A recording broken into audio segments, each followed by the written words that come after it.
Hello and welcome back to another episode of Smart Contact Crypto, where smart people come to contact crypto. My name is Jonathan. Now today we have a very special episode. As you know, we are community driven. We are a community driven channel, and we have a request for a certain coin, Hbar, Hedera. And so I'm actually good at, I didn't know much about the coin when I was asked about it. And so what I'm going to do is a full-on video. And that's what I did today. That's what I have planned for you. And that's what I'm really excited about based on all the research that I did. So I got this, this is going to be about Hbar today, this video. And so I'm really excited about that. Now, some other quick updates for the channel. We are making upgrades, so still working on getting that editing software. As you know, I haven't made it in crypto yet. I've been in this market for a little over a year now. We are doing this together. We're going to make it work together. But that does not mean I'm doing nothing, even though I haven't gotten the editing software down yet. I did get a light. If you don't believe me, check this out. Yeah, that's what you were having to deal with before. So, so we're making progress here. Now let's dive in to Hbar. If you don't know where you are, maybe you're in a car. But if not, then let's take a look at Hbar. All right, there you go. And I'm not a financial advisor. So nothing I say is financial advice. I mean, but I will go into everything that I think is going on and my plans on Hbar, like if I think it's a good project, if it's not a good project. And I also want to give a shout out to Hassan, who left a comment asking me about Hbar. Thank you so much. And so now let's continue on here. So what is Hbar? Hbar is a cryptocurrency. And I did buy some a while ago, but I sold it. I sold it at a small loss. This is back, in the bull run. Again, I was brand new during that time. I was buying and selling, and I mean, just thank God I held on to a little bit of Polygon back when it was 30 cents. So let's continue on. I'm definitely not holding this coin whatsoever, but let's dive in before I tell you about any future plans of holding it. It does have a positive sentiment generally. I mean, I hear about it all the time. It seems to be a popular coin. So on its website, it claims to be smart contract 2.0, which a lot of people are already talking about smart contract 3.0s. So that's one thing, but I'm not about to trade based on if it says 2.0 or 3.0. So smart contract 2.0. Smart contracts done smarter. And they can be 10 times faster than blockchain alternatives, they claim. They're carbon negative and always predictable gas fees. So that's what they claim on the front page of their website, which of course I will leave a link to. And I'm going to be going through here kind of the process that I go through anytime I look up a coin, whether it be for a viewer or whether it be for just my own interest or any other reason. I go through. There are some key things you need to look at anytime you're looking at a coin, anytime you're looking at a project, anytime you're looking at a token, just to get an idea of what it's about, how much activity is going on in it. And I'm not going to go too big into all that goes into picking a coin and finding a coin, but let's dive back into Hadera right now. So they tweeted a bunch of stuff for Earth Day. Like I was just saying, carbon negative, which, carbon negative would mean that they are actually, doing good for the environment. Hbar existing is better for the environment than it not existing. It's not carbon neutral, it's carbon negative. Carbon positive is bad, like, the large truck, that's carbon positive. And so, yeah, carbon negative. If you're to drive a big truck, consider Hbar or other carbon negative cryptocurrencies to counterbalance it.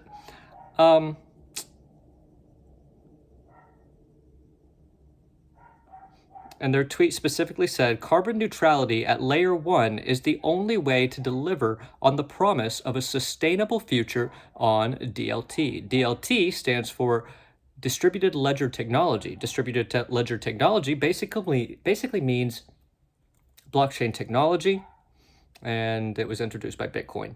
And so there's a little bit of information there.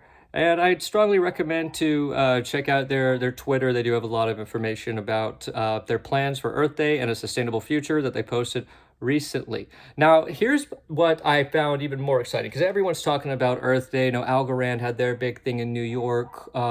And so it's easy, you know, Earth Day can be a marketing thing all too often. But that's not to say Hbar is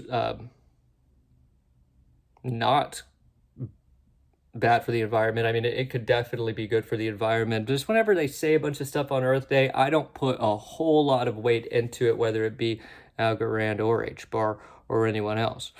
But this, on the other hand, this you can't fake, and this really caught my attention. One of the things that really caught my attention with Hbar, which is the partnerships. And the big one that they have is Ubisoft. It's like on the one of the front pages of their website, like you know, read more about our Ubisoft partnership, which of course I did, and I encourage all of you to do as well. All of the resources that I have are going to be in the description. And so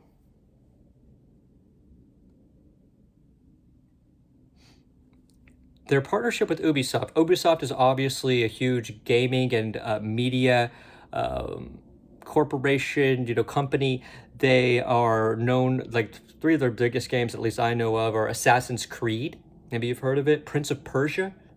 You know, I'm half Persian, so that's always cool. And then Raymond, the only one that I recognized as something that I played myself, you know, back on the PS1, Raymond running around.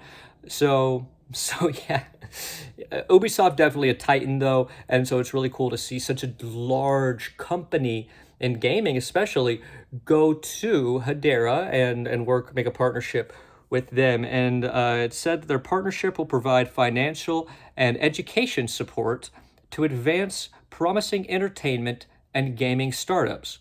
Ubisoft joins Hedera Governing Council. And that kind of leads into my next point of Hbar, which is it seems like they are openly, heavily influenced by and governed by, so totally influenced by, large corporations, and they're open about it. This is how they're saying that they're going to run their business.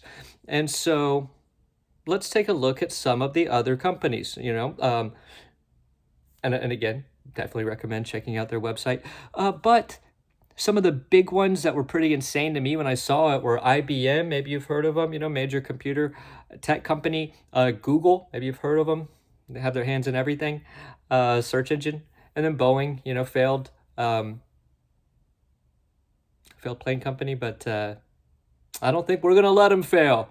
So, I mean, the United States government, but there were many others. You know, Chainlink, they're partnered with everybody under the sun. Hey, Chainlink, I'm looking for a partnership. No, I'm just kidding. As of right now, but so yeah, the partnerships are on point with Hedera.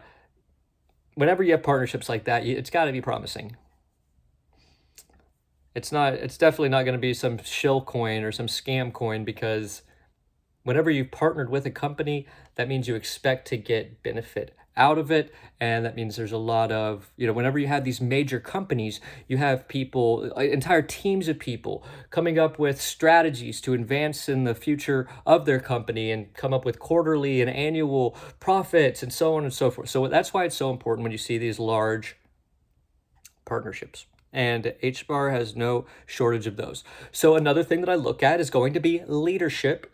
Leadership includes, I listed off 3 people here. We got the chair, so it's the head guy, and his name's Brett McDowell, and he's involved with managing with the governance, and he worked on the Contera initiative. I did a little bit of research on Contera initiative, and basically it looks like they were fighting for ethics in finance. And it had to do with with trusts, among other things. So that's good. And then we have a Dr. Limon Baird. He is one of the creators, and he was a tech professor at the United States Air Force University or Academy, and that's something we'll see here again. It's a reoccurring theme. So we have another person here. Mance Harmon. He was the third one I have on here, another creator. And he also, USA Air Force Academy course on cybersecurity. So we had a tech professor with the US Air Force. We have a cybersecurity expert with the US Air Force, both involved in this. Also, they have, experience running multi-billion-dollar companies. You don't want somebody that sees that amount of money and it's like, rug pull, who cares? You want somebody who's like, okay, there's a huge amount of money here. I know how to manage it. And so that's everything's looking green right now. Everything's looking good. And so now let's talk about use cases. That's also always very important to hear what the use case is. And if you go based off Hedera's website, then there is no shortage. And I got to point you to the website for that. But payments to reduce cost and unlock new revenue. Tokenized assets where you can swap like never before. Fraud mitigation to reduce costs and protect customers. Identity, maintain the lifecycle of credentials. Data compliance. Log and publicly verify actions and permission blockchain. Create a private ledger with public trust. So, public, private, all of it sounds good. And now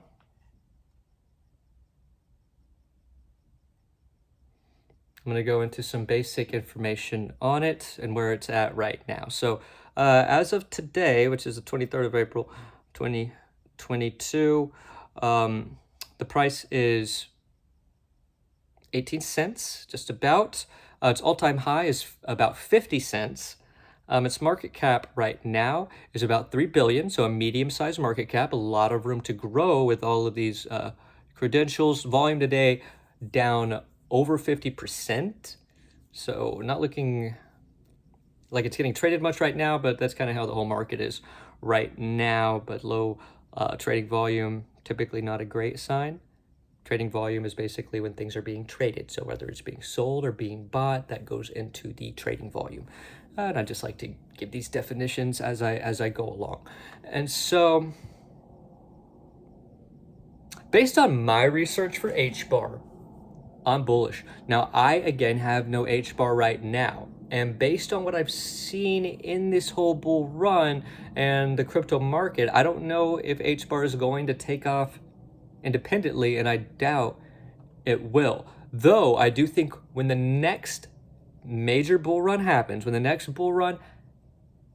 whether that be in the next few months here, which I personally subscribe to. I do think we are still in a bull market and just going through a bearish trend. I do think before there is a major capitulation, there will be another rise. Maybe not to all-time highs, but a legitimately powerful, life-changing rise. And that could be when Hbar takes off, blows through its current all-time high of 50 cents and take it from there, try to become a top 10 coin. I mean, based on the things it can do and its promises, it could really take off. So I definitely intend to invest in this project. Not right this minute. But whenever I take profits and shift things around and get things to how I want them, Hbar definitely going to be one that I look into getting and purchasing and holding. It does look like it has a very strong future with the developers, with the sentiment, with the use cases, with everything that I told you about.